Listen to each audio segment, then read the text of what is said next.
What is up mga boss? Kamusta? Sa vlog na ito ay magpapalit tayo ng battery. So ang gagamitin natin ay itong Motolite. Check natin kung okay ba ito. So ayan na nga mga boss. Itong motor ko ay 7 years na from 2019. So first time tayo magpapalit ng battery. So ayan, kailangan natin na palitan ito dahil may sign na siya na nagre-red yung battery. So ito nga pala mga boss, yung battery na napili ko ay galing sa Shopee.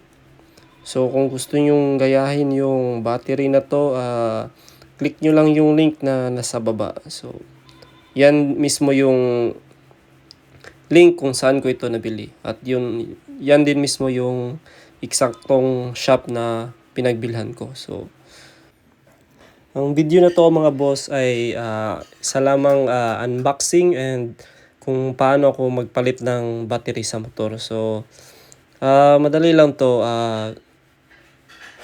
Kung marami kayong oras, watch nyo yung full video. So ayan, buksan natin. Okay naman yung packaging nila, secured. Tapos walang mga damage. Tapos madali lang yung yung delivery.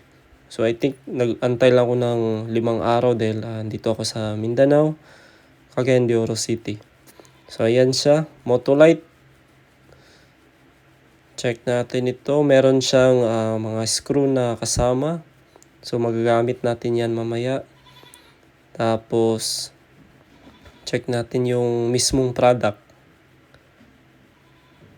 Ayan. So goods naman. So ikakabit natin to mga boss. Dito sa part na to mga boss ay fast forward ko lang dahil madali lang naman yung pagbaklas. Yung challenging dito mga boss ay yung pagkabit na kasi medyo may masikip dito sa part ng sa Motolite. Yung sa rubber, yung sa positive side. So yung ginawa ko dun, tinabasan ko lang ng konti para magkasya. Pero overall, okay naman siya. So ayan, papasok natin. So magkasing sukat lang sila mga boss Same sukat pati yung yung mga screw. Sakto lang din sa mga boss sa terminal lug ng wires ng Honda Click. Tapos ito naman yung mga nut and screw na kasama sa packaging mga boss. Paalala lang mga boss, check nyong maigi. Meron itong positive at negative sign. So meron yung sign dyan sa may plastic.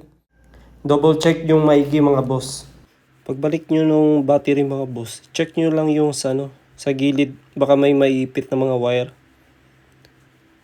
Tapos linisan nyo yung sa gilid ng sa plastic. Kasi andun yung mga yung parang mga buhangin. Mga alikabok. Kung hindi mo matanggal yon, hindi siya magsasara ng gusto. Mafa-flash yung plastic na yan. So, tas itong mga wire, check nyo maigi. Tas ipasok nyo yan sa saktong lagayan. Tas screw nyo na mga boss. Yung sa akin, tinapakan ko para lapat na lapat talaga. So, yun mga boss. Tapos na nating may kabit yung battery.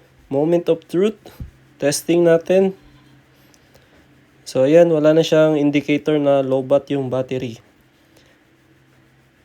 For update mga boss, ilalagay ko na lang sa video description kung kailan malolobat, saka ako mag-update doon sa video description kung lobat na siya.